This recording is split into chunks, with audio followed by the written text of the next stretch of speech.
But the US has officially ended the funding of a long list of healthcare-related projects worldwide, not just South Africa, worldwide, affecting our efforts to combat HIV. It's not just South African organizations who on Thursday woke up to letters to say that their grants are terminated permanently.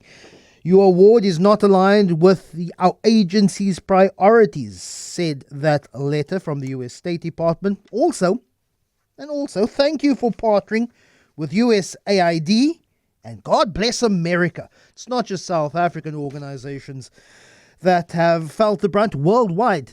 USAID has also cut funding to the United Nations program on HIV and AIDS, the UNAIDS program. Nathan Geffen is the editor of GroundUp, writing quite intelligibly yesterday about why slashing aid to the world will backfire on the US. Good morning, Nathan. Really appreciate your time. I think we first need to establish some of the terms and terminology here. When we talk about USAID, it doesn't mean USAID. It means US Agency for International Development. Yes, does or had done really, really good work in facilitating, capacitating and resourcing entities which did good humanitarian work. But essentially, USAID is an organization that whose mandate is soft diplomacy. It is American influence and assistance around the world. That was and is the task of USAID, isn't it, Nathan?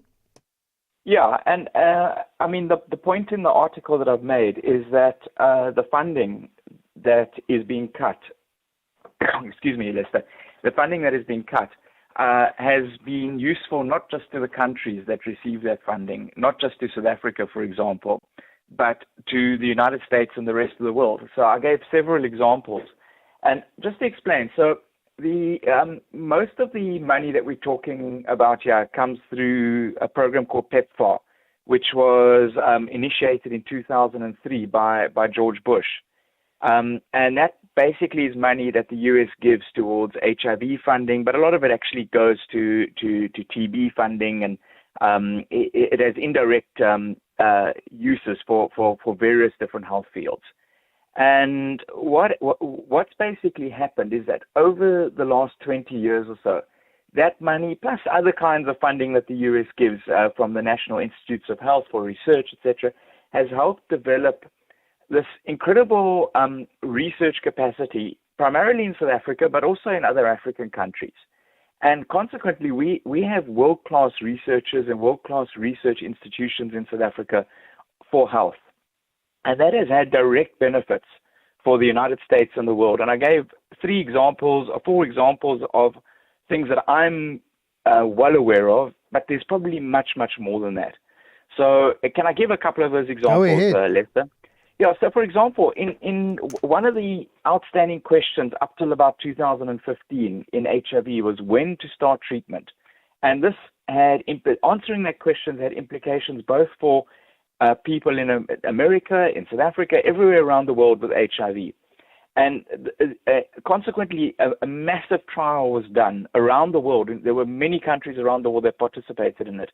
But South Africa contributed the most participants to that trial, which was published in 2015. It was called the START trial. And it found that basically giving antiretroviral treatment to people with HIV as soon as they're diagnosed was the best strategy. We didn't know that until 2015. It was largely funded by the US, but it was conducted all over the world and especially in South Africa. Just last year, a clinical trial showed that a twice-yearly injection of a new drug gives women total protection from HIV. And that trial was conducted in South Africa and Uganda, but that drug will be used all over the world, including by Americans. So these are just a couple of examples. Yeah. There's many, many more. You also write that aid directly benefits the U.S. economy and that 80% of the companies and entities that have contracts with USAID are not, in fact, international organizations or organizations here in South Africa. 80% of companies that have contracts with USAID are American. So it's not only the South African or sub-Saharan NGO worker that stands to lose a job and an income. And of course, the work that they do, it's American workers and entities who then also lose out and at risk of being without a job. Exactly, and that's from a report from Associated Press that explains that American farmers are complaining because they're losing out on the money they get from American food aid as a result of these cuts. So I don't really understand how this policy can be good for America. I just want to tell you, I was listening to a podcast earlier this week, Lester, and it made the point that the iPhone cannot be manufactured. There's no single country in the world that has the capacity to completely create an iPhone, to completely manufacture an iPhone. The iPhone is manufactured, the parts that go into the iPhone are manufactured across the world. There's no single country that can do it. The world is completely interconnected now. And the same applies to health. Complex medical trials, new drugs, they're not solely developed in one single country. These are worldwide efforts involving researchers and institutions across the planet. So to pursue this policy where the strongest economy in the world, the most powerful country in the world decides to become inward-looking and to make these what I think are short-sighted cuts is not going to benefit anybody.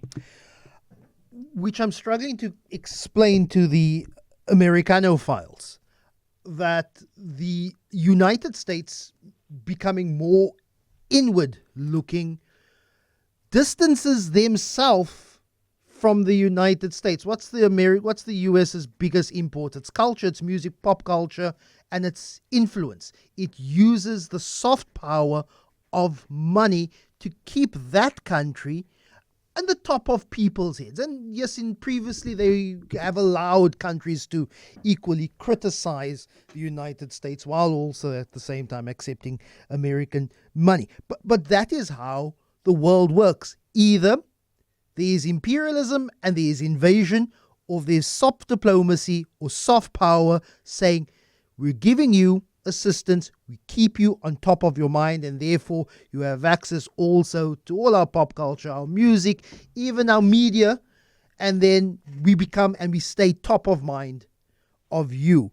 With the United States withdrawing itself from the rest of the world, the Americanophiles who live here in South Africa is going to see less and less of that American soft diplomacy, soft power influence in this country. Yeah, I mean, look, America is a big and complicated empire, and it has given the world many, many amazing and wonderful things. There's lots to criticize about it, as with any big empire, but it does an enormous amount of good as well, and has brought an enormous amount of good to the world. And it seems that the current administration is intent on accentuating the things that people don't like about America and undermining the things that people do like about America.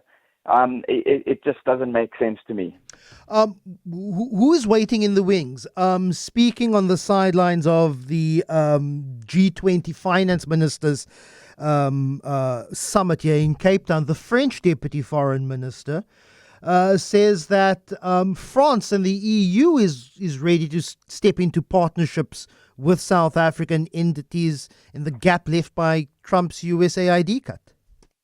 Well, I hope we can fill in some of the gaps. I think it would be naive to think that all the gaps can be filled anytime soon. And there is definitely going to be, unless America reverses this policy, there's definitely going to be some permanent damage done. In fact, there already is some permanent damage done. But yeah, we absolutely have to make a plan to partner with other countries to try and find other sources of funding. And to try and, I suppose, become more independent over time. Yeah, but this is going to be hard, and it's a long-term process. I appreciate the analogy that you make, that not one single country can make an iPhone, and not one single country is going to make all the steps needed to eventually find an effective treatment, maybe even vaccine, more research on HIV and AIDS. That is a global effort, and it's going to take countries like South Africa, entities like the EU, countries like China, countries like the US. Right, Nathan? Yeah, so it's interesting that you raised the issue of the vaccine. There is no effective AIDS vaccine yet, but we're getting there. The steps are being taken, or there's more research being done on that all the time.